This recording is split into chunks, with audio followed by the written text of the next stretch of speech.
So, YouTube family, basically, we got an NIL situation going on. A lot of heads are speaking on controversial situations as far as athletes being paid, who should be dictated to do that. As far as right now, it's the Wild Wild West, and the people who are paying is not the NCAA. So, a lot of debating is going on right now. And here's one of the It's breaking coming news out now when they're situation. talking about, oh, Before I bring it up, let's hit that like button, hit the notification bell, like, share, comment, and subscribe. Let's start the show.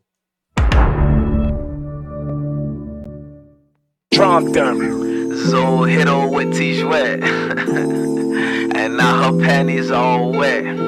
Came back around, spin the black with sock off fat. DJ bless one.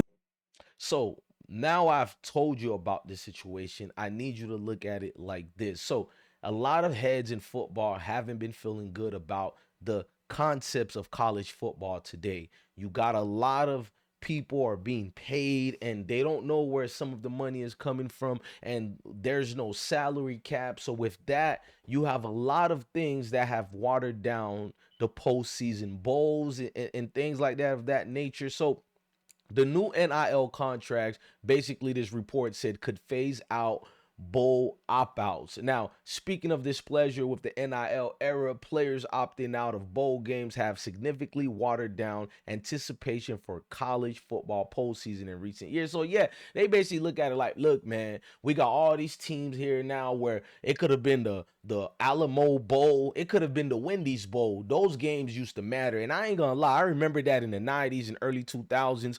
Like these type of bowls, man, was just football. As long as it was football, people was paying for the tickets, people was watching, people was doing barbecues in the backyard. But now it's like these bowls don't even really matter no more. It's like, is it part of the playoff? You know what I'm saying? Like, could I catch a connection and be switched up to the national championship game? And I know that sounds like kind of you're exaggerating. Nah, not really. These bowl games don't mean of nothing to the values of what they used to be. Now, Ross Dillinger, he spoke up on it. He said both seasons director Nick Calipari told at Yahoo Sports in Phoenix that he expects NIL to soon come in house and for athletes to sign binding compensation contracts with schools that will require them to play in bowls and CFP games, eliminating or greatly reducing opt-outs. Now, we already known these things were going to come out about, but the fact that people are already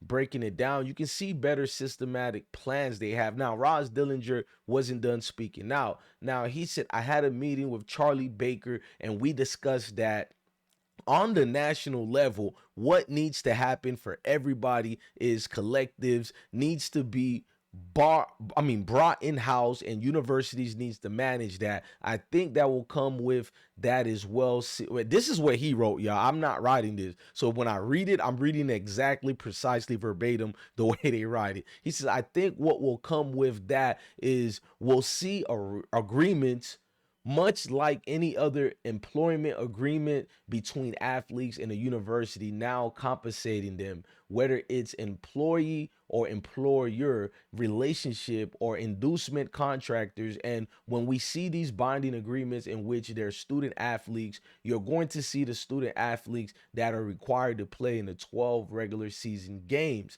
the bowl games, and the CFP as part of as their compensation, not unlike how the rest of the real world work. So there's a lot of people are speaking in, and if you see this fuss going on, you can guarantee there's some things that's gonna be done about this. Because let's just be honest, man, this has to be some type of measurable situation going on. I don't have a problem with NIL.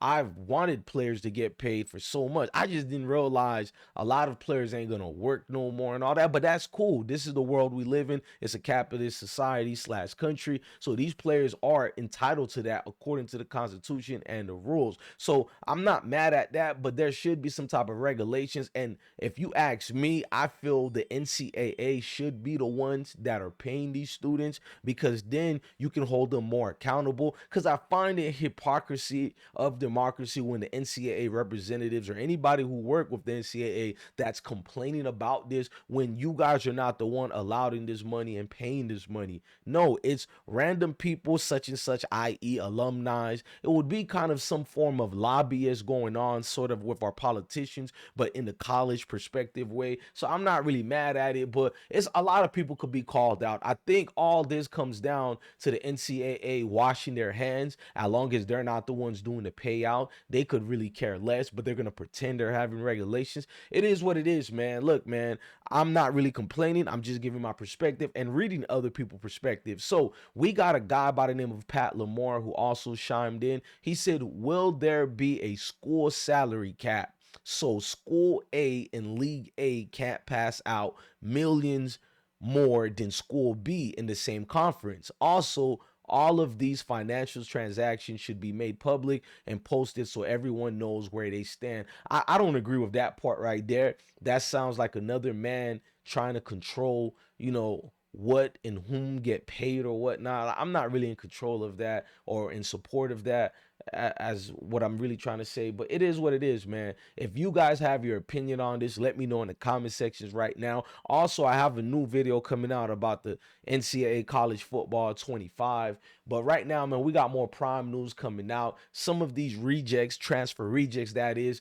we're gonna highlight them later today. You feel me? But smash the like button right now, man. If you're rocking with the movement, you like what we got here, man. I am DJ Bless One, the best one. Love your family, love your kids, and stay blessed.